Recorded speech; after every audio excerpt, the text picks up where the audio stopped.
চাইতে বেশি বড়, মহৎ এবং উদার। আর মানুষ তার সকল সৃষ্টির একটা সৃষ্টি মাত্র, যাকে আশরাফুল মাখলুকাত বলা হয়। কোরআন শরীফে আল্লাহ বলেছেন, লাকাদ খালাকনাল ইনসানা ফি আহসানি তাকওয়িম সুম্মা রাদাদনাহু আসফালা সাফিলিন। মানুষকে আল্লাহ তাআলা সৃষ্টি করেছেন উত্তম আকৃতিতে, সুপারলেটিভ ইংরেজিতে বলে দি বেস্ট আইডেন্টিটিতে মানুষকে সৃষ্টি করেছেন। এই মানুষই আবার কোরআন শরীফে আসছেন যাদের চোখ আছে কিন্তু দেখে না, যাদের কান আছে কিন্তু শোনে না, যাদের অন্তর আছে কিন্তু উপলব্ধি করে না। আল্লাহ তাআলা তাদেরকে বলছেন, উলাইকা কাল আনআম বাল হুম আযাল। এরা এরকম মানুষ যারা পশুর চেয়েও নিকৃষ্ট। আমরা উত্তম আকৃতিতে সৃষ্টি করেছে, আমাদের চোখ আছে, কান আছে, বিবেক আছে। আল্লাহ তাআলা যাকে বিবেক দেন নাই, তার সাথে একটা পশুর কি পার্থক্য আছে? একটা বাঘ, সে খুঁজে তার শিকারী, সে ছাগল পাইলেও খায়, সে ছোট্ট বাচ্চা পাইলেও খায়, তার কাজ হলো তার পেটের ক্ষুধা মিটানো, তার কাছে বিবেক নাই। কিন্তু মানুষের কাছে বিবেক আছে। মানুষ পেটে খিদা পাইলেই যা ইচ্ছা তাই খেতে পারে না। পেটে অনেক খিদা, তাই বলে আমি হারাম জিনিস খাইতে পারি না। পেটে অনেক যন্ত্রণা, তাই বলে আমি মৃত ভাইয়ের মাংস খাইতে পারি না। কিন্তু একটা পশুর সাথে পার্থক্য কি? তার কাছে কোনো উঁচু নিচু ভেদাভেদ নাই। তারও জৈবিক চাহিদা আছে, আমারও জৈবিক চাহিদা আছে। পশুরও বাচ্চা হয়, মানুষেরও বাচ্চা হয়। পশুও সন্তান প্রসব করে, মানুষও সন্তান প্রসব করে। কিন্তু পশুর কোন জিনিসটা নাই? তার বিবেক নাই। সে বিচার বিবেচনা করতে পারে না, ভালো মন্দের পার্থক্য বোঝে না, রাইট এবং রং বোঝে না। মানুষকে রাইট রং বুঝতে হয়, ভালো মন্দের পার্থক্য বুঝতে হয়, তবেই লাকাদ খালাকনাল ইনসানা ফি আহসানি তাকওয়িম হয়। এইটা শুধুমাত্র চোখ থাকলে হয় না, এটা শুধুমাত্র সুন্দর শরীর থাকলে হয় না, এটা শুধুমাত্র ভালো কাপড় চোপড় পরলে হয় না, এটা শুধুমাত্র টাকার মালিক হইলে হয় না, এটা শুধুমাত্র মাদ্রাসায় পড়লে হয় না, এটা শুধুমাত্র স্কুলে পড়লে হয় না। এটা আসে হলো আল্লাহ তাআলা এই বিবেকবোধ যাকে দিয়েছেন, তিনি ধনী হলেও বিবেকবোধ হতে পারেন, তিনি গরিব হলেও বিবেকবোধ হতে পারেন। আর যাদের কাছে এই বিবেক নাই, তাদের ব্যাপারে আল্লাহ কি বলছেন? উলাইকা কাল আনআম বাল হুম আযাল। এরকম মানুষ আছে যাদের এই বিবেক নাই, যারা সত্য মিথ্যার পার্থক্য বোঝে না, হক এবং বাতিল মেনে চলে না, মানুষের হক মেরে খায়, অন্যায় করে, অত্যাচার করে, মানুষকে নিপীড়ন করে। তাদের পরিচয় হলো, যদিও তারা মানুষ, যদিও তাদের চোখ আছে কিন্তু দেখে না, যদিও তাদের কান আছে কিন্তু শুনে না, যদিও তাদের কলব আছে কিন্তু উপলব্ধি করে না, এই ধরনের মানুষকে আল্লাহ বলছেন এরা হলো পশুর চেয়েও নিকৃষ্ট। আল্লাহ সুবহানাহু ওয়া তাআলা আমাদেরকে দুর্বল করে সৃষ্টি করেছেন। কোরআন শরীফে বলেছেন আল্লাহ, ওয়ালাকাদ খালাকনাল ইনসান, কেমন এটা হালুয়া। লাকাদ খালাকনাল ইনসান, এটা হালুয়া। ও বুররিজাতিল জাহিমা হিয়া জাজুয়া। মানুষের সৃষ্টি প্রক্রিয়াটা কেমন? মানুষের সৃষ্টি প্রক্রিয়াটা নরম। এই কথা বলি আমি শেষ করে দিব। আমি তো আর ইমাম হুজুর না, আমি এত ওয়াজ করতে পারবো না, কিন্তু আমি এই কথাটা বলি শেষ করে দিচ্ছি। নরম করে তৈরি করেছেন। কেমন নরম? আমি যখন অসুস্থ হই তখন আমি কাতর হয়ে যাই, আমি যখন অ্যাক্সিডেন্ট করি তখন আমি দুর্বল হয়ে যাই, যখন আমার সন্তান মারা যায় তখন আমি কাঁদতে কাঁদতে কাঁদতে কাঁদতে অস্থির হয়ে যাই। আবার যখন আমি একটু ভালো পরিবেশ হয় তখন আমি ফুরফুরা মেজাজ অনুভব করি। আবার যখন আমি 2টা বিয়ে করলাম, 3টে বিয়ে করলাম, এক ঘরেও আল্লাহ তাআলা কোনো সন্তান দেয় না, তখন নিজেকেই আমি সন্দেহ করি যে আল্লাহ সন্তান দেয় না কেন। তা বলে 2য় বিয়ে করি, ওয়াইফের কোনো সমস্যা আছে কিনা, তাতেও সন্তান হয় না। 3য় বিয়ে করি, তাতেও সন্তান হয় না। তখন আমি নিজেকে নিজে সন্দেহ করি, আমি কে? আল্লাহ তাআলা মানুষকে কেমন এক পরীক্ষার মধ্যে ফেলছেন দেখেন। অনেক টাকা আছে, ঘরের মালিক, বাড়ির মালিক, কিন্তু ডাক্তার প্রেসক্রিপশন দিছে রাতে 2টার বেশি রুটি খাওয়া যাবে না। অথচ এই বৈশাখ মাসে খেতে কাজ করা একটা শ্রমিক সারাদিন রোদে ধান কাটে, রাতে দেখবেন 3 প্লেট ভাত খাইয়ে কত আরামে ঘুমায়। আর আমি আপনি অনেক ধনজনের মালিক হয়ে ডাক্তার বলে দিছে 2টা রুটি আর 1টা ডিম ছাড়া আর কিছু খাওয়া যাবে না। তো আল্লাহ তাআলা তাকে খাওয়ার নিয়ামত দিছে, তো সে দরিদ্র মানুষ কিন্তু তাকে খাওয়ার রেস্ট্রিকশন দেয় নাই। আর আমি আপনি ধনী মানুষ, খাওয়ার কোনো অভাব নাই, প্লেটে খাওয়ার কোনো অভাব নাই, ডাইনিং টেবিলে খাওয়ার কোনো অভাব নাই, কিন্তু খাবার খাইতে পারি না। ডাক্তার বলছে মিষ্টি খাওয়া যাবে না, আর ও মিষ্টি একদিনে 10টা খেয়ে ফেলতে পারে। আল্লাহ তাআলার মানুষকে কত দুর্বল করে সৃষ্টি করেছেন দেখেন, কেমন দুর্বল। আমি মাঝে মাঝে একা একা বসে ভাবি দুর্বলতাটা কেমন। এক একজনের এক এক ধরনের দুর্বলতা। কেমন দুর্বলতা, যে অনেক ধনে জনে সবল, কিন্তু আল্লাহ এমন এক রোগ দিছে, না বাংলাদেশে ভালো হয়, না ইন্ডিয়ায় ভালো হয়, না ইউরোপ আমেরিকায় চিকিৎসা করে ভালো হয়, শেষ পর্যন্ত ভালো হয় না। অথচ দেখবেন আমার চোখের সামনে একজন দরিদ্র মানুষ অল্প খেয়ে, অল্প চলে 60, 70, 80, 90, 100 বছর পর্যন্ত হায়াত পেতেছে। আর আমি আপনি খুঁড়িয়ে খুঁড়িয়ে অসুস্থতার কারণে জীবন নিয়ে টানাটানির মধ্যে পড়ে গেছি।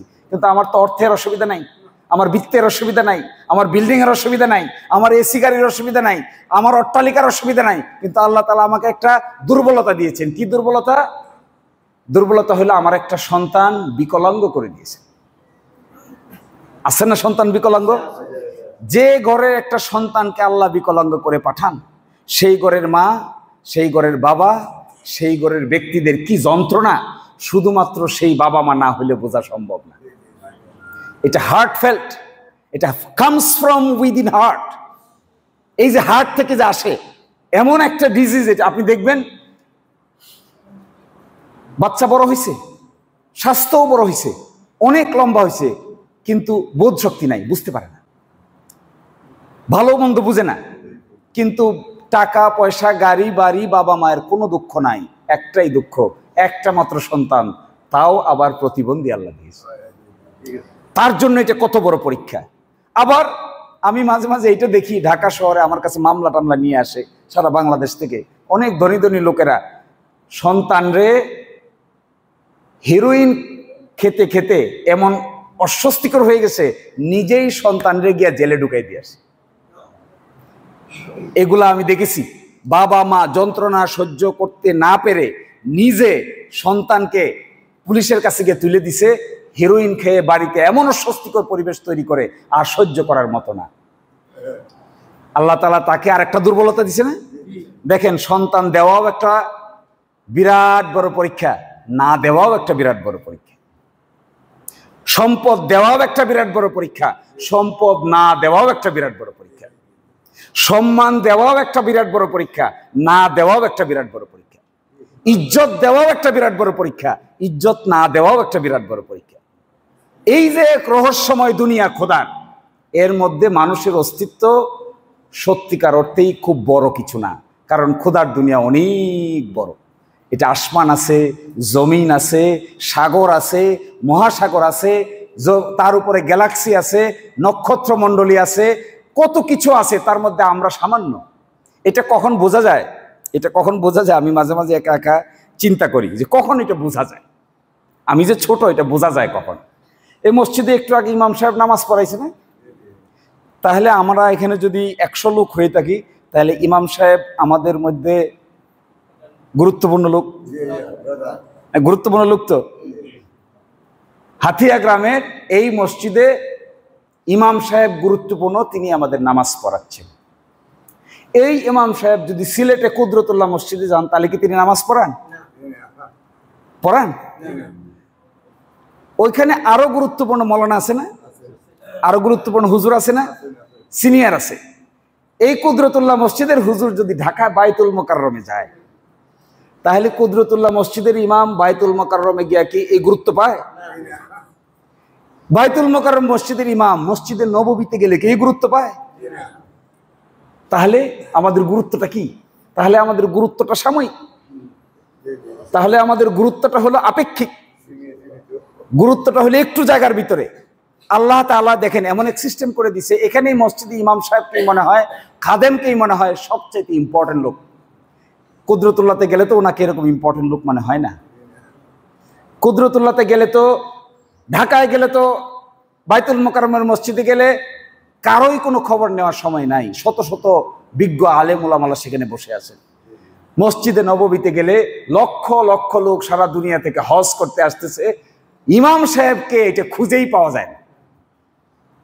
আমি এখানে আপনাদের সামনে সেটা বলতেছি, সুপ্রিম কোর্টে গেলে আমার গুরুত্ব আছে, তাই বলে ইংল্যান্ডের সুপ্রিম কোর্টে গেলে আমার কোনো গুরুত্ব আছে? না। আমি আমেরিকান সুপ্রিম কোর্টে গেলে আমার কোনো গুরুত্ব আছে? ভারতীয় সুপ্রিম কোর্টে গেলে আমার কোনো গুরুত্ব আছে? আমরা এটা মাঝে মাঝে আন্দাজ করতে ভুলে যাই। গুরুত্ব আমরা আল্লাহ তাআলা আমাদের যাদেরকে দিয়েছেন সম্মান, যাদেরকে ইজ্জত দিয়েছেন, এটা কিন্তু সাময়িক একটা প্রেক্ষাপটের কারণে নির্দিষ্ট জায়গায় নির্দিষ্ট মানুষের গুরুত্ব আছে, সারা দুনিয়া জুড়ে কিন্তু আমাদের গুরুত্ব নাই। এইটা যখন আমরা বুঝতে পারি না, তখন অহংকারী হই, তখন আমাদের অহংকার হয়, তখন মনে হয় সবকিছু আমার কথায় সব উল্টে যাবে, আমার কথায় সব পাল্টে যাবে। আসলে আমার কথায় কোনো কিছুই শেষ পর্যন্ত উল্টে না। এই উল্টানো পাল্টানোর একমাত্র ক্ষমতাধর লোককে, এই বিশ্বাস যাদের মধ্যে আছে তারা জীবনকে নতুন করে দেখতে পায়। এই বিশ্বাস যাদের মধ্যে থাকে না, এরা জীবনকে মনে করে দুনিয়াটাকে টাইনে টেনে খেয়ে ফেলতে পারলেই বুঝি শেষ। না, এখান থেকে দাঁড়াইয়া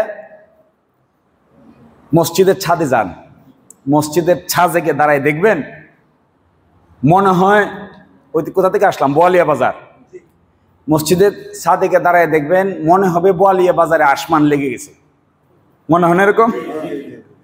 মনে হয় বোয়ালিয়া বাজারে কোনো এক জায়গায় বিবিয়ানা কলেজ আছে না একটা, বিবিয়ানা কলেজের এখানে আসমান মনে হয় লেগে গেছে। বিবিয়ানা কলেজের এখানে গিয়ে দেখেন আসমান পান কিনা, আসমান পাওয়া যায়?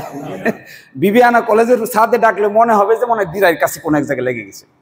পৌরসভার কোনায় আসমান নিশ্চিতভাবে লাগছে, পৌরসভার কোনায় যান, গেদে আসমানের আর সন্ধান নেই। এক অদ্ভুত দুনিয়া, এক অদ্ভুত রহস্যময় পৃথিবী। এর মধ্যে আমরা যারা ক্ষমতাধর হই, সম্মানিত হই, ইজ্জতবান হই, আমাদের অনেক পরীক্ষা, অনেক এক্সাম। যাদের সম্পদ আছে তাদের সামনে বিরাট এক্সাম, এই সম্পদ কিভাবে ব্যবহার করে। 5টা জিনিসের আগে 5টা জিনিসকে গুরুত্ব দেওয়া হাদিস আসছে, ইকতানিম খামসান কাবলা খামসিন। 5টা জিনিসের পূর্বে 5টা জিনিসকে গুরুত্ব দাও। তার মধ্যে একটা হলো গরিব হওয়ার আগে তোমার সম্পদশালী অবস্থাকে গুরুত্ব দাও। তোমার যখন সম্পদ থাকে তখন দান করো, যখন গরিব হয়ে যাবে তখন তো চাইলেও পারবা না।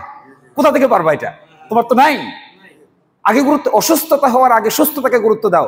দেখবেন জ্বরে 3 দিন পরে থাকলে মনে হয় সুস্থতা যে কত বড় নিয়ামত, কিন্তু জ্বর আসার আগ পর্যন্ত সুস্থতাকে এত বড় কিছু মনে হয় না। মনে হয় চলতেছি, মোটরসাইকেলে আসতেছি, যাইতেছি, ভালোই তো আছি। হঠাৎ করে যখন খবর পাওয়া যায় যে হার্টে একটা ফুটা ধরা পড়ছে, তখন একবারে ভাঙ্গিয়া পড়ছে। যখন সুস্থ ছিলাম তখন গুরুত্ব দেই নাই, অসুস্থ হয়ে যাওয়ার পরে। এবং আরেকটা বড় অংশ আছে, এটা আমি প্রায়ই বলি, বার্ধক্য আসার আগে যৌবনকে গুরুত্ব দাও। বার্ধক্য আসলে অনেক কিছু নিস্তেজ হয়ে যায়, চাইলেও পারা যায় না। যুবককালে যা পারা যায়, বার্ধক্যের কালে তা আর পারা যায় না।